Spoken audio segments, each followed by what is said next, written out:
कहते हैं गुरु भक्ता मम आत्म होई, वाके हृदय में रहूं समोई। गुरु का भक्त मेरी आत्मा होगा, और जो गुरु से विमुख हो गया, कहते हैं गुरु सतगुरु विमुखा युग युग रोवे, और मानुष जन्म पाके खोवे। तो हमने गुरु जी के साथ संबंध अपना गुरु और शिष्य का, यानी एक विशेष लगाव। जैसे परमात्मा ने कहा है कि गुरु मानुष कर जानते ते नर कहिए अंध, महादुखी संसार में फिर आज्ञा काल के फंद। तो गुरु जी को आप जी ने कहते हैं मम संत मुझे जान। कबीर परमेश्वर कह रहे हैं मेरा संत, मम संत मेरा संत, और मुझे जान, मेरा जो संत है उसको मुझे ही समझ। यानी परमात्मा कह रहे हैं मेरे संत को मुझे समझ, परमात्मा समझ। मम संत मुझे जान मेरा ही स्वरूपम। तो जैसे गणित में एक ऋण का प्रश्न होता है, उसमें मूलधन ज्ञात करना होता है,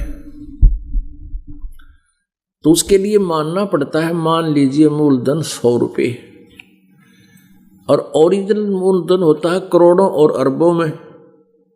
वो 100 रुपये मूलधन नहीं होता, लेकिन उसको मूलधन मानने बिना वो ओरिजिनल ना मिल रहा है, वो प्रश्न हल हो नहीं सकता। तो यहाँ परमात्मा भी कह रहे हैं कि आप अपने गुरु जी को मेरा ही स्वरूप मानो। तो मान लीजिए मूलधन 100 रुपये। तो आप जी जैसे परमात्मा के लिए भटक रहे हो और प्रभु आपके समक्ष आ जाते हैं, तो आप कैसा व्यवहार करोगे?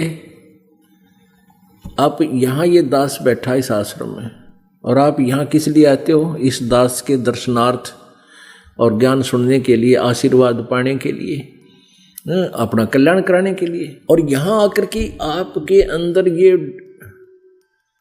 एक दबाव नहीं बना आत्मा पर, ये प्रभाव नहीं बना कि यहाँ भगवान बैठे हैं, या दास को पता है मेरी क्या औकात है, लेकिन आप जी के लिए आप जी ने वो 100 रुपये मूलधन समझना होगा। फिर आप जी ये सोचो, मान ली इस दास के स्थान पर परमात्मा होते और तुम फिर भी बकवाद मन में भी सोचते या यहाँ कोई गलती करते, क्या कर सकते? या भक्त कर सकता है ऐसी गलती? फिर वो भक्त नहीं, वो तो दुष्ट आत्मा अपना टाइम वेस्ट करने आया, पास नहीं वेस्ट करना है। तो इस प्रकार इस ज्ञान को आधार बनाना है। तो त्रिकुटी पर जब आपका ओम नाम के जो धन का वो इस काल को अकाउंट दे दिया जाएगा, और इससे क्लियरेंस चट मिलेगी। फिर 1 सेकंड के अंदर, फ्रिक्शन ऑफ सेकंड में, आप इस भक्ति के धन से, भक्ति की कमाई से आप भौर गुफा में जाओगे, और साथ में ये दास के रूप में परमात्मा होगा।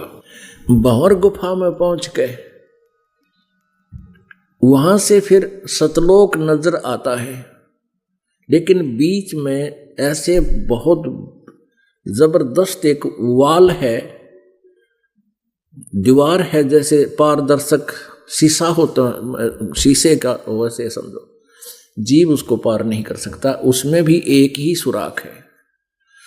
तो वो सुराख जो है, वो होल जो है, वो तीसरा जो 12वां द्वार जो है, वो 12वां द्वार है।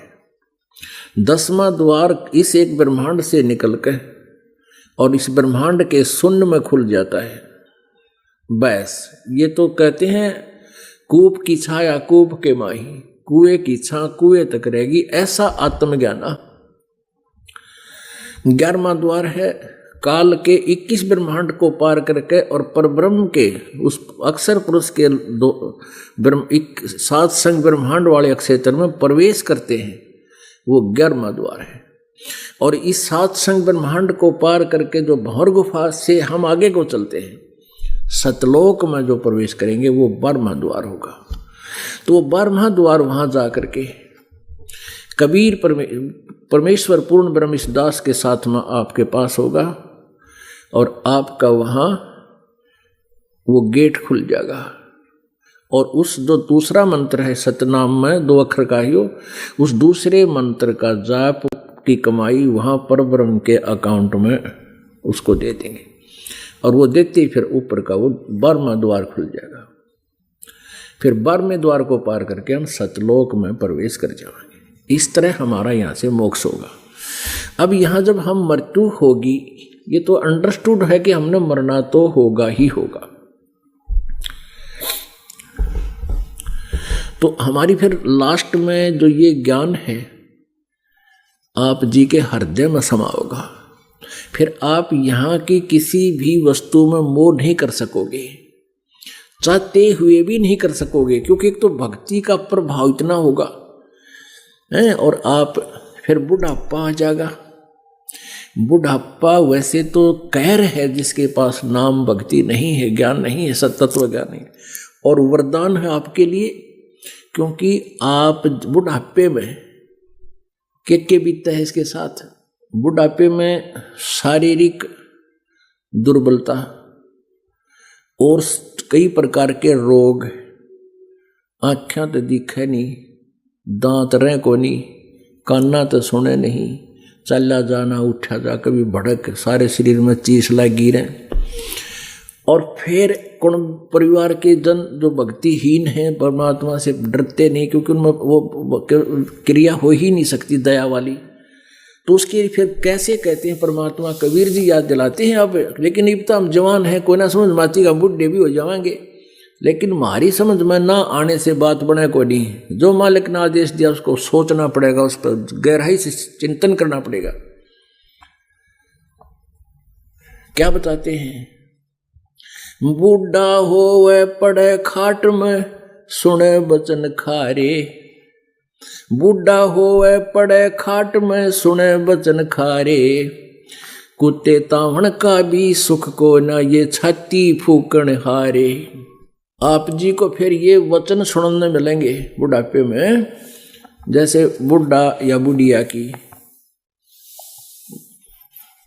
गेट के ऊपर ड्यूटी लग गया करे, वहाँ 4 पाई डाल देंगे और नुकार ध्यान रखियो हम बाहर जाते हैं कुत्ते ना बढ़ जाए घर में। ये कुत्तों के रखवाले होते हैं जब कति कंडम बोले, और जब तक हाथ पाँव चलना इतने पोते खिलाने की ड्यूटी हो क्या, डांगर खेता में ले जाने की ड्यूटी हो, और पाली भेज जाने बुढ़े ने। तो फिर बुढ़ापा आ जाता है, जैसे को पानी खेत में चलेगी पुत्र वधू या कुएं से जल लाते थे उस समय की बातें हैं। तो पुत्र वधू घर पर आई कि तो कुत्ते बढ़ रहे थे, कुत्ते तो खुद मस्ता रहे करें, कि तो रोटी खंडा दी, कि तो थोड़ा बहुत दूध था वो भी पी लिया होगा। तो पुत्र वधू फिर उन कुत्तों का छो बुढ़ा बुढ़ी बता रहा करें। उसको क्या कहती है कि परमात्मा कहते बूढ़ा हुआ पड़े खाट में फिर सुने बचन खारे।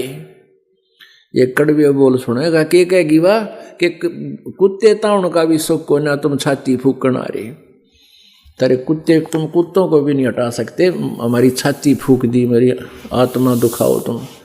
तो बुढ़ापा फिर इसलिए आपको एक वरदान होगा जिनको उपदेश प्राप्त है, क्योंकि फिर आपका मन अपने आप हटेगा इनसे, एक तो ज्ञान से, फिर भक्ति का धन आपके साथ होगा, और फिर ये खारे वचन तुम्हारे लिए वरदान बनेंगे आपके लिए, यहाँ से कति मन हट जाएगा। और फिर सुरती कहाँ लगेगी, फिर आत्मा में कैसी कसक बनेगी, कोट जन्म तन भरमत होगे कुछ ना हाथ लग्या रे, कुकर सुकर खरबया बोरे कौआ हंस बुगारे, ये बातें याद आएंगी। और फिर मान ले फिर जन्म हो गया तो ये प्रोसीजर फिर शुरू, विवाह ना होया तो चिंता, हो गया तो फिर बड़का की चिंता, बच्चे ना हुए तो चिंता, और हो गए एक आधा मर गया कोई बच गया। अब देखो हमारी टेंडेंसी ऐसी बनी हुई है यहाँ पर कि 2 लड़के तो होने चाहिए, किस लिए कह के बेसिक ना सुनाओ, पर मन में न्यू है एक मर जाते एक तो बच जा, पता है हमने कि मरेगा, मर भी सकता है। और एक वक्त बताओ था कि हमारे बहन के, हमारी जो किसी रिश्तेदार के, उसके 4 लड़के थे और 1 लड़की, सारी शादी हो ली और 6 महीना में वो 5 मर गए। तो पुण्यात्माओं, ये ज्ञान है ना, ये फिर आपको भय पैदा करेगा। और यू भय, अगर जिसने इसका भय मान लिया तो वो बेड़ा पार करवा लेगा। जैसे कोई चोर चोरी करने जाता है और उसको याद दिला जाता है भाई चोरी ना करनी चाहिए, महापाप का कारण है, पहले तो आध्यात्मिक ज्ञान से। और फिर दूसरा, तुझे पुलिस पकड़ेगी, तेरे बक्कल तारेगी, काला मुंह करेंगे, फिर तुझे जेल में ठोकेंगे, वो चाकी पीसेगा। अब कोई इस बात को सच्चाई को नहीं सोचा कि ना वो डरावे हैं, डराने के लिए कह रहे हैं। ये डर भी है और सच्चाई भी है। अगर उसने ना बात स्वीकार की तो उसका वो काम होगा जो उसको बताया जा रहा है कि पकड़ा भी जाएगा और उसका जूते भी लगेंगे, पब्लिक भी बकल तारेगी, फिर पुलिस में देगी और फिर जेल जाएगा। तो ऐसे ही जो भगवान हमें बता रहे हैं, तुम ऐसा करोगे तो ऐसा होगा, तो डर बनेगा। और जो डर गया वो चोरी नहीं करेगा। अर्थात हम फिर यहाँ नहीं फंसेंगे, भगवान की भक्ति से आलस नहीं करेंगे। और इस प्रकार भगवान मिलेगा, वो मिला नहीं तो भगवान मिलना, हम सभी कहते हैं भगवान प्राप्ति के लिए प्रयत्न करते हैं। और फिर परमात्मा कोई निराकार बताओ इनकी कोई सिद्धांत है? हमारी भी बुद्धि ऐसी थी पहले, क्योंकि काल के द्वारा यो अज्ञान ठोक रखा था। हम विष्णु जी के उपासक दास, हनुमान जी का उपासक, शंकर जी को विशेष पूज्य आदरणीय दृष्टि से पूजा। और फिर भी कभी चर्चा चलती थी, भाई ध्यान लगाते हो, कहाँ मेडिटेशन करना चाहिए। तो फिर पूछते थे एक दूसरे से, मेडिटेशन में कुछ क्या दिखता है, भगवान कैसा है? भगवान तो निराकार है, वो दिखता थोड़ा ही है। और भगवान की मूर्ति ले एक विष्णु जी की और पूजा करा उसकी, को तो वो तो निराकार है। और भगवान विष्णु जी को फाइनल गॉड मान रहे हम, कंप्लीट गॉड, और उसकी मूर्ति बना के पूजा करें और फिर भी कहें भगवान निराकार है। तो ऐसी थ्योरी, ऐसा सिद्धांत ये लोकवेद कहलाता है, लोकवेद। तो परमात्मा हमें क्या बताते हैं? मन तू चल रे सुख के सागर, जहां शब्द सिंधु रत्नागर। सुख सागर है, ओए होए, सागर माने समुद्र है। और समुद्र का अर्थ है जहां जल है जल हो, दूसरी वस्तु ना हो, दूसरी चीज विजिबल ना हो। समुद्र इतना लंबा चौड़े होते हैं और उतार उसके अंदर जल ही जल, जल ही जल, जैसे 200 किलोमीटर जहाज चला जा समुद्री, और वहां देखे जल के अतिरिक्त कुछ भी नहीं होता। ऐसे ही सुख, उस सुख सागर में, सतलोक के अंदर सुख ही सुख, सुख ही सुख, दूसरी चीज नहीं। तो वहां ये निराकार बताते हैं, क्योंकि इनके पास लोक वेद है, अनुभवहीन है, इनको परमात्मा का साक्षात्कार नहीं हुआ है। और जिस कारण से ये परमात्मा को खोज भी रहे हैं और स्वयं संत बनकर दूसरों को मार्गदर्शन भी कर रहे हैं, भगवान के पाने की विधि भी बता रहे हैं। सचखंड सतलोक की महिमा गाने वाले ये पंथ, ये राधा स्वामी पंथ, धन धन सतगुरु सरसा और जगमाल वाले, ये एक कुएं का पानी है, सारा एक के कुएं का जल है, एक का। क्योंकि राधा स्वामी पंथ के जो प्रवर्तक हैं वह शिवदयाल जी, श्री शिवदयाल जी आगरा में हुए हैं। उनके शिष्य श्री जयमल सिंह जी, जिन्होंने ब्यास में डेरा बनाया, राधा स्वामी ब्यास, उनके उत्तराधिकारी शिष्य श्री सावन सिंह जी, श्री सावन सिंह जी के शिष्य श्री खेमामल उर्फ बिलोचिस्तानी शाह मस्ताना, जिन्होंने सच्चा सौदा सिरसा के डेरे की स्थापना की। इसी प्रकार जो सतलोक की महिमा गाते हैं उनको पता कुछ नहीं है। जैसे जय गुरुदेव नाम के एक पंथ है, और उस संत का गुरु जी थे गोरेलाल, और वो गोरेलाल थे आगरा राधा स्वामी पंथ से संबंधित उनके शिष्य। ऐसे ठाकुर जी हैं, एक उनकी मृत्यु होली, और वो दिल्ली से राधा स्वामी पंथ से वो अलग हुए हैं। तो इनके पास ना कोई भक्ति, ना कोई यथार्थ मंत्र, ये 5 नाम देते हैं ओंकार रंकार ज्योत निरंजन सोहम और सतनाम, ये सतनाम को जाप बताते, सतनाम सतनाम सतनाम सतनाम ऐसे करो। और ओंकार ओंकार ओंकार रंकार ज्योत निरंजन सोहम सतनाम, ऐसे ये लगातार जाप करना है। इससे ये मोक्ष बताते हैं। और फिर मेडिटेशन ध्यान लगाओ। अब परमात्मा कहते हैं झूठा ज्ञान, और ध्यान कहाँ लाओ? झूठा ज्ञान ध्यान कहाँ लाओ? ये वाद विवाद चतुराई, ये वाद विवाद कर रहे हो तुम, चतुरता दिखा रहे हो, तुम्हारा मोक्ष मार्ग, ये ज्ञान ठीक नहीं। तो क्या बताते हैं? मन तू चल रहे सुख के सागर, शब्द सिंधु रत्नागर। रतन आगार, रत्नागर, आगार माने खान, डिपो, रत्नों का मोक्ष रूपी रतन, सुख रूपी रत्नों की वहां खान है, सतलोक वो सुख सागर है। और यदि वहां नहीं पहुंच पाओगे तो तुमने यहां कितनी बार जन्म लिए और किस किस पोस्ट को आपने पद को प्राप्त किया। कोटि जन्म तन भर मत होगे, कुछ ना हाथ लगा रे, कुकर सुकर खरबया बोरे, कौवा हंस बुगारे। कोटि जन्म तू राजा की, न्या मिटी न मन की आशा, भिक्षुक होके दर दर घूम लिया, मिला न निर्गुण रासा। इंद्र कुबेर ईश की पदवी, ब्रह्मा वरुण धर्मराया, विष्णुनाथ के पुरकू जाके तू फिर भी उल्टा आया। पुणात्माओं, ये एक नो सोच लो, आपको जो ज्ञान दिया जा रहा है, आपको यहाँ बुलाया जा रहा है, आपके जन्म मृत्यु के रोग को समाप्त करने के लिए एक यो ट्रीटमेंट है। और इसमें ये सभी जो क्रियाएं आपको, ये सत्संग सुनाना, सत्संग के ये वचन सुनाना, आपसे नाम जपवाना, यहाँ पर प्रणाम करवाना, यहाँ पर दान धर्म आपसे करवाना, ये सारी की सारी आपकी डेली प्रतिदिन के ये खुराक हैं। ये औषधि की फांकियाँ लगानी पड़ेंगी आपने।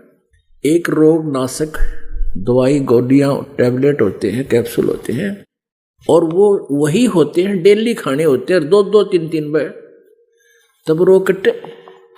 उनको लगातार प्रयोग करते रहने से, तो ऐसे ही जो वचन आपको दिए जा रहे हैं, ये आपके रोग को काट रहे हैं, ये आपकी खुराक है, ये इस रोग नाशक, ये ज्ञान है, ये रोग नाशक औषधि है। और जितनी बार आओगे उतनी बार ये पोलियो की ऐसी बूंद पैनी पड़ेगी थारे दिन। यो हर बार आपको यो ज्ञान, वही कैप्सूल रोज खिलाने पड़ेंगे, और लगातार मनमाने कई वर्षों तक भी खाने पड़ जाते हैं जब रोग नाश होता है। तो ऐसे ये ज्ञान है। तो अब आपके हृदय में ये, क्योंकि हम ये मनुष्य हैं और काल ने हमारे अंदर एक ऐसी व्यवस्था भर रखी है, जब हमें थोड़ा सा सुख हो जाता है तो हमें कोई दुख भी याद जो आओ हमारे याद ना आता, हम महसूस नहीं करते कि हमारे, जैसे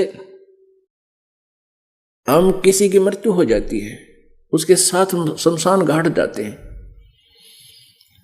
और उसको फूक फाक के अपने हाथों खत्म कराते हैं, और कति मन मन्यु नहीं आती हमारी मृत्यु होगी। जाते समय थोड़ी बात एक आधी बार नमन में आ जाए, भाई बता के ले गया बेचारा, बता सब कुछ बालक भी यहीं रह गए, और वापस मुँह होते ही कुछ भी हो बस, क्योंकि चल फलाना काम काल है ना, बैठा मन बीच में, इसको पता है कि इसका ये बात याद रहेगी, तो यूँ तो संतान ढूंढ लेगा। जब मैंने कहा चल वो करना, खेत में चल नौकरी पर जाना है, पपशंट लग जाएगी, फलाना काम करना है, वहाँ ऐसा करना, चल फटाफट, और वो मर गया। वो भी तो ये जुगाड़ जोड़ रहा था, सारा दिन इससे विचारों में रहता था। तो इस प्रकार हमने अब याद रहेगी, क्योंकि हमारे ऊपर से इन तीनों गुणों की ये प्रभाव कम होगा। ये एंटीबायोटिक आपको खिलाए जा रहे हैं। तो इसमें आपको बताया परमात्मा ने कि कोटि जन्म तू राजा की न्या, और मिटी न मन की आशा, भिक्षुक होकर दर दर घूम लिया, ये मिला नहीं निर्गुण रसा। और फिर इंद्र कुबेर ईश की पदवी और ब्रह्मा गुण धर्मराया और विष्णुनाथ के लोक को जाकर तो फिर भी उल्टाया। इंद्र कुबेर, इंद्र स्वर्ग का राजा ओह, और कुबेर धन का देवता।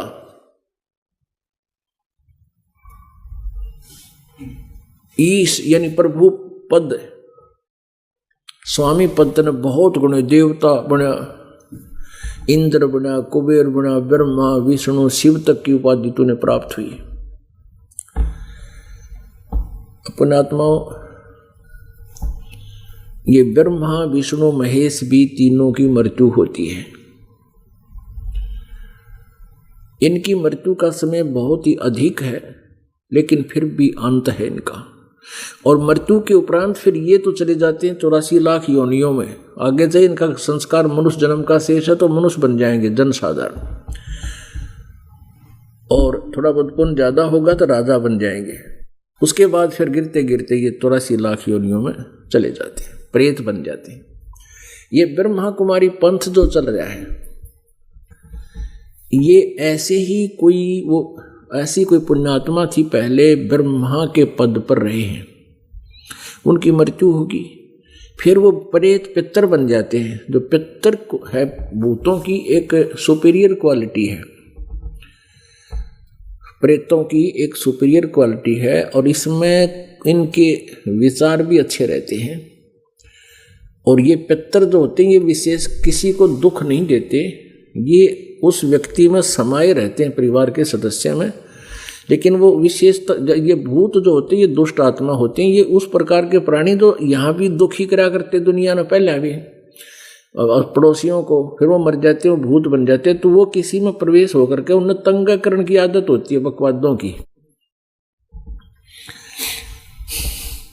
तो वो तो दूसरी टाइप का। तो ये पितर बनकर ये भूत ही होते हैं, तो ये किसी में प्रवेश कर जाते हैं।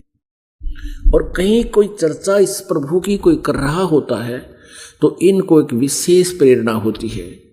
ये महसूस करते हैं कि हाँ, हमारे साथ बहुत बुरी बन गई।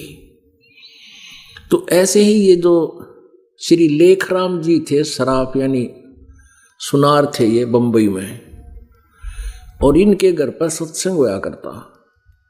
तो एक दिन उस सराफ में, उस लेखराज में, वो कोई कभी ब्रह्मा के पद पर रहा हुआ पितर प्रेत वो प्रवेश कर गया, और उनके घर पर एक दिन सत्संग हो रहा था, कोई संत आया हुआ था।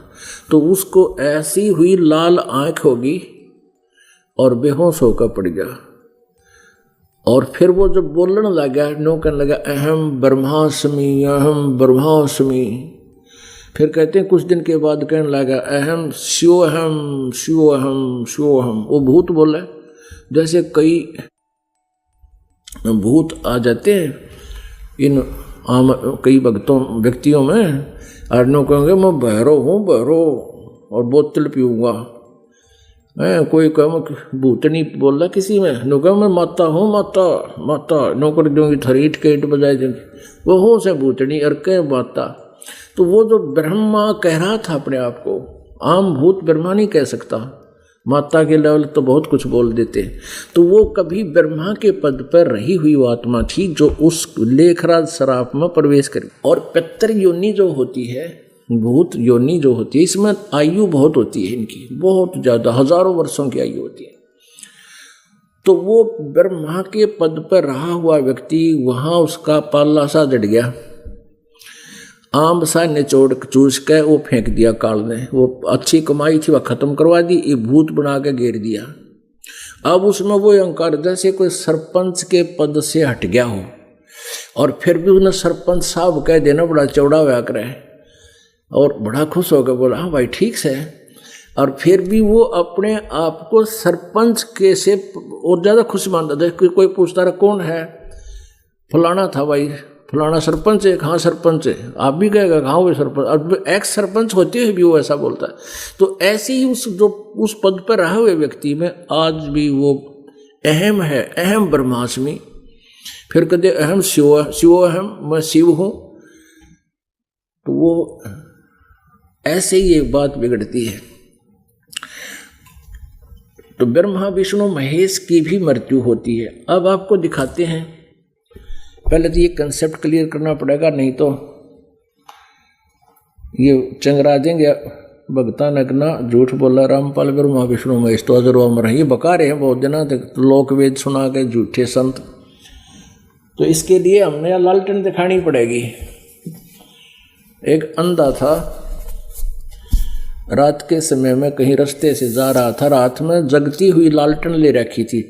लालटेन गाँव में था, एक आधी लालटेन भी पा जाएगी, बाकी अब लालटेन की जगह टॉर्च आ गई। टॉर्च समझ लो, वो लालटेन लिए जा रहा था जलाकर, आगे से बच्चे आए थे कूदते हुए, और बूढ़ा जो अंधा था वो कहने लगा बच्चों ध्यान से आना भाई, मुझे दिखाई नहीं देता, मैं अंधा हूँ, ध्यान से चलना बच्चों, मैं अंधा हूँ। वो बालक खड़े हो गए उस बूढ़े, वो उस अंधे के चारों तरफ, वो कहने लगे बाबा आपको दिखता नहीं? ना भाई मैं अंधा हूँ बेटा, मुझे कुछ नहीं दिखता। फिर लालटेन किसी लिए जगा कर साथ लिए हुए हो? वो अंधा कहने लगा तुम आँखों वालों के लिए कहीं मेरे में टक्कर ना मार दो। आपके लिए ले रहा हूँ, आँखों वालों के लिए, मुझे जरूरत नहीं इसकी। तो इसी प्रकार ये जो सदग्रंथ है इस दास के लिए लालटेन है, मुझे नहीं जरूरत थी इनकी, क्योंकि मेरे को परमेश्वर कबीर जी ने वो अनमोल ज्ञान दे रखा है जिसका समर्थन सभी वेद गीता और पुराण कुरान सारा ही, सभी बाइबल भी कर रहा है। तो वो ज्ञान हमारे हृदय में पहले से ही इन सदग्रंथों के रहस्य को जानने से पहले ही समाया हुआ था। तो आप जी जिस ग्रंथ पर आधारित हो उस ग्रंथ के माध्यम से वो लालटेन आपको दिखा करके आपको इस सतमार्ग पर लाने दास का उद्देश्य है। ये देखिएगा, श्रीमद् देवी भागवत जो प्रमाणित करेगी, ये शास्त्र प्रमाणित करेगा कि ब्रह्मा विष्णु महेश की जन्म मृत्यु होती है, ये नासवान है, अविनाशी नहीं है, अजरो अमर नहीं है। गीता प्रेस गोरखपुर, और इसके कौन है संपादक यानी अनुवाद करता? हनुमान प्रसाद पोदार, चमनलाल गोस्वामी। और ये कहाँ से प्रकाशित हुई है? प्रकाशक एवं मुद्रक हैं गीता प्रेस गोरखपुर, गोविंद भवन कार्यालय कोलकाता का संस्थान। फोन नंबर इतने थे। 123 पृष्ठ पे, तीसरे स्कंद में 123 पृष्ठ पे।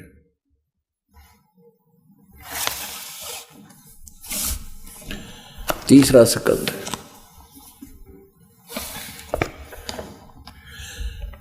अब भगवान विष्णु कह रहे हैं, दुर्गा जी की स्तुति करते हैं, तुम शुद्ध स्वरूपा हो, यह सारा संसार तुम इसे उद्भासित हो रहा है। मैं यानी विष्णु, मैं ब्रह्मा और शंकर, हम सभी तुम्हारी कृपा से विद्यमान हैं। हमारा आविर्भाव वन जन्म और तिरोभाव वन मृत्यु हुआ करता है। हमारा तो जन्म और मृत्यु हुआ करता है, केवल तुम ही नित्य हो। विष्णु जी कह रहे हैं आप ही अविनाशी हो, जगत जननी हो। प्रकृति यानी दुर्गा, दुर्गा को प्रकृति भी कहते हैं, ये ध्यान रखना, क्योंकि गीता जी के अंदर जब ये दास सिद्ध करेगा ब्रह्मा विष्णु महेश का जन्म दुर्गा और काल से हुआ, तो वहाँ प्रकृति शब्द है 14वें अध्याय के 3, 4, 5 श्लोक में। प्रकृति दुर्गा को कहते हैं। और सनातनी देवी हो, भगवान शंकर बोले देवी, यदि महाभाग विष्णु तुम्ही से प्रकट हुए हैं तो उनके बाद उत्पन्न होने वाले ब्रह्मा भी तुम्हारे बालक हुए। फिर मैं तमोगुणी लीला करने वाला शंकर क्या तुम्हारी संतान नहीं हुआ? अर्थात मुझे भी उत्पन्न करने वाली तुम ही हो। शिवे संपूर्ण संसार की सृष्टि करने में तुम बड़ी चतुर हो। इस संसार की सृष्टि स्थिति और संहार में तुम्हारे गुण सदा समर्थ हैं। उन्हीं तीनों गुणों से उत्पन्न हम ब्रह्मा विष्णु एवं शंकर नियमानुसार कार्य में तत्पर रहते हैं।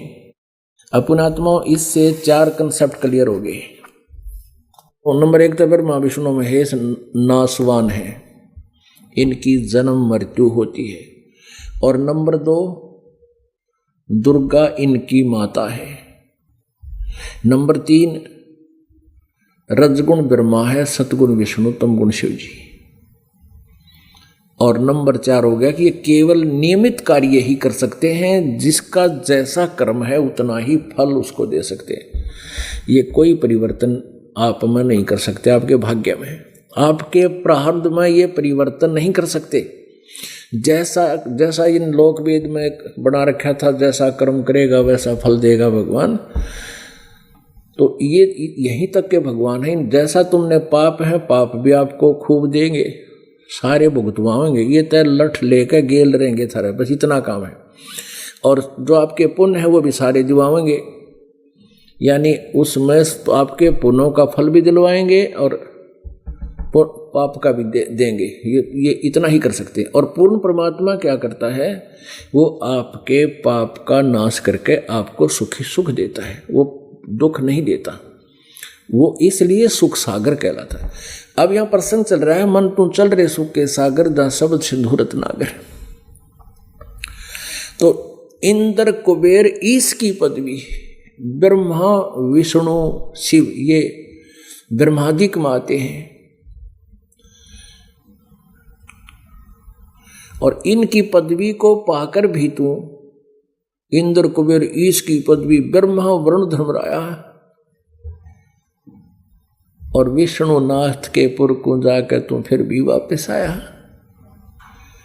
अपने आत्माओं याद रखना इन बातों को, क्योंकि हमारे अंदर इस काल ने ऐसा शरीर, हमें ऐसा शरीर दे रखा है, इसमें कभी कभी मूड बना है भक्ति करने का, ना तो कभी पीपी आई, कभी लोग को 70 प्रकार की समस्याएं, फिर और चिंताएं, फिर खाना खा लिया उस तरह समस्या, किसी का शुगर है, किसी कुछ है, नहीं 100 समस्याएं पैदा कर रखी।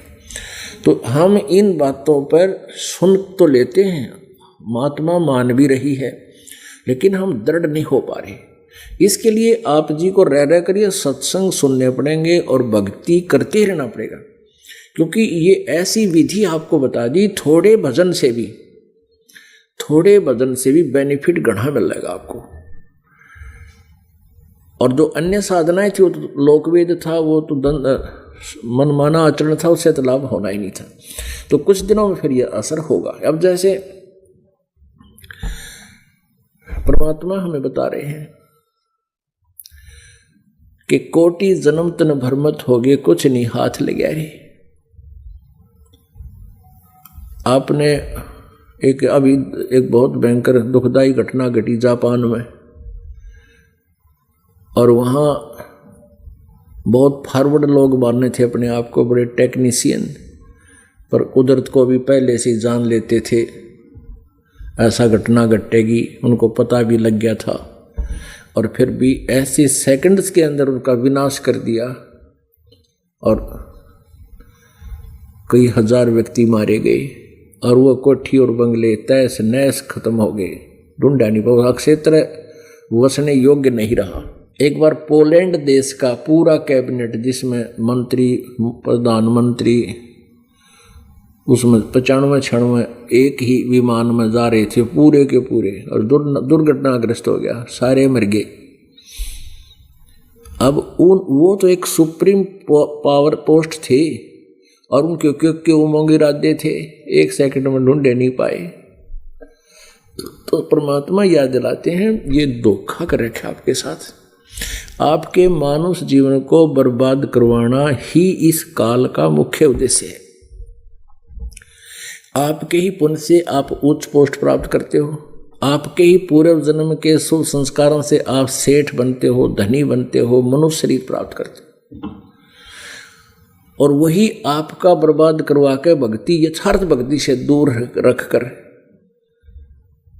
ये आपके साथ बहुत बड़ा धोखा कर रहा है।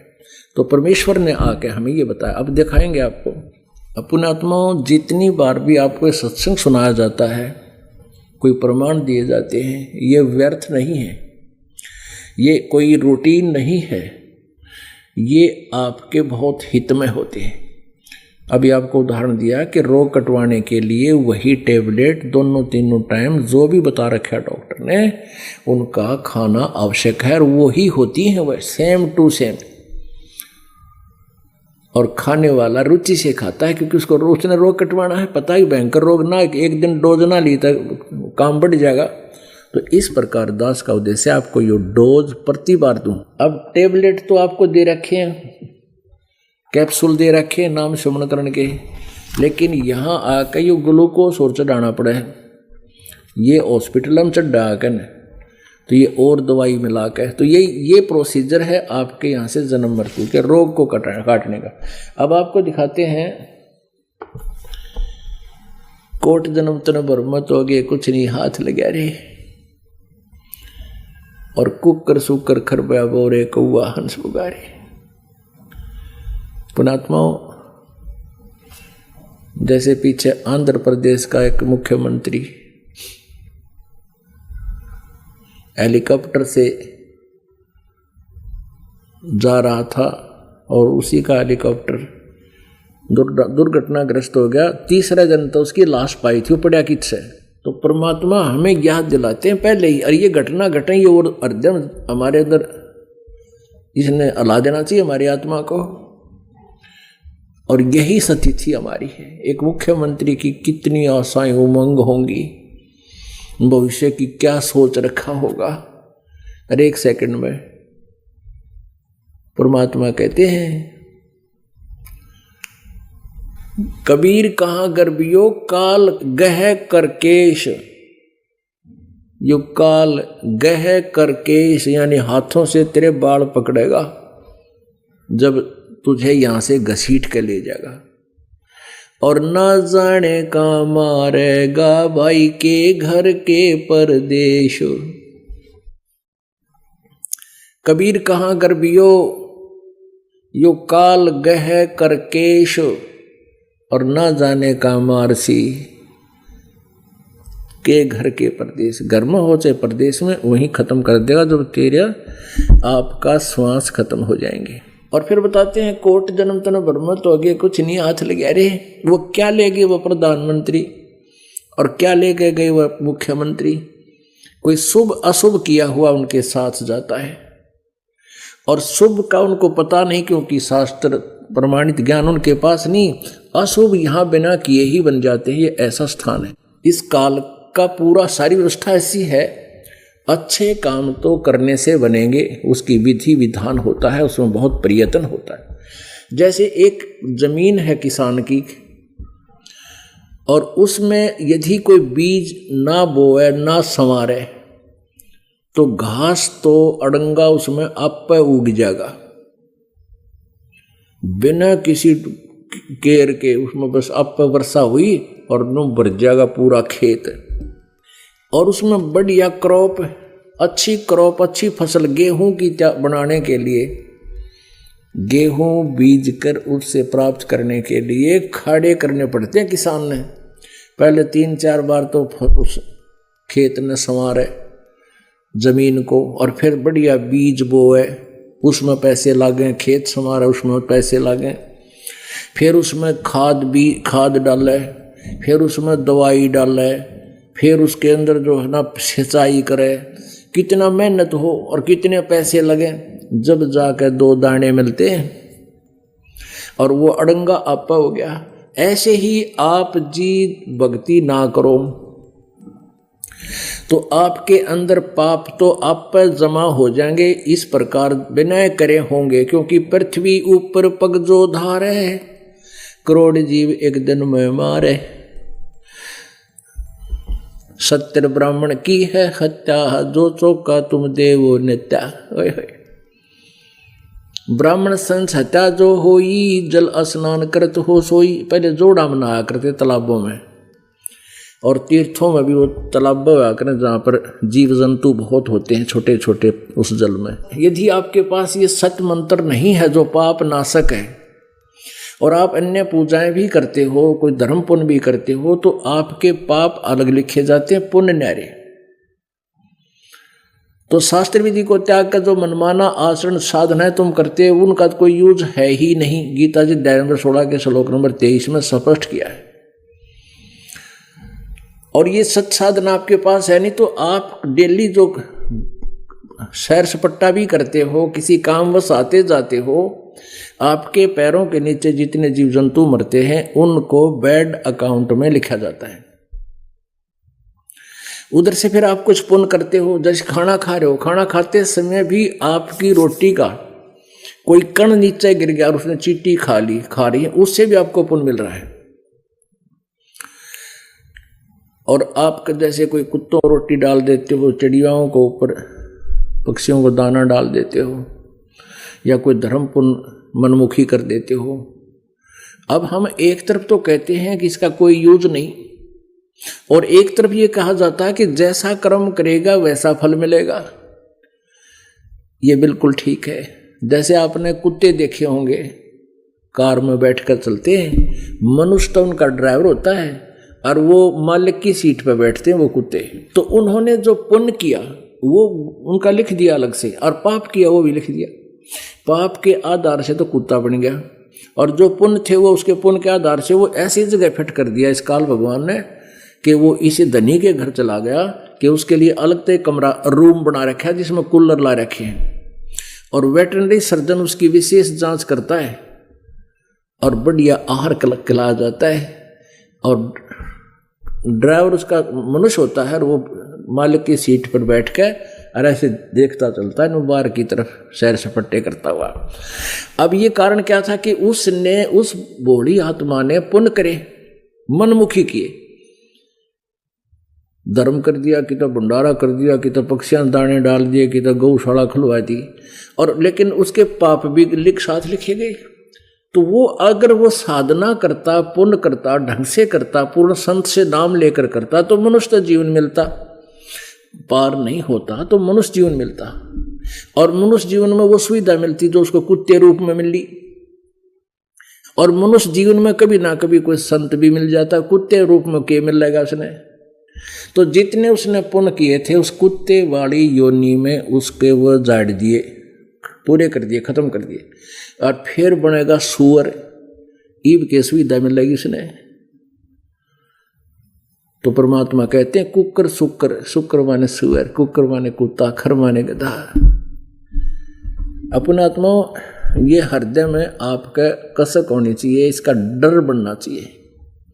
जब आपकी आत्मा नर्म हो जाएगी, यानी भक्ति का विशेष प्रभाव पड़ जाएगा, तो आपके इन एक एक बात का, एक एक पॉइंट का ऐसा असर होगा जैसे मच्छर से लड़ा करे, अंदर कसक बनेगी। क्या तो बिजली गिर जाती। ये भगवान जब मालिक की शरण में नहीं आते तो देख के दुर्गति होती, बड़ी कृपा हुई। तो अब आगे भी डर ये रहे कि कहीं इसके द्वार से दूर ना हो जाए। भगवान ने बताया, कबीर जी ने, परमेश्वर जी ने, कि द्वार धनी के पड़ा रहे और धक्के धनी के खावे, 100 काल जगजोली पर द्वार छोड़ दी जावे। चाहे कितने तूने ऐसी आपदाएं आती दिखे, इस द्वार से दूर ना होना है।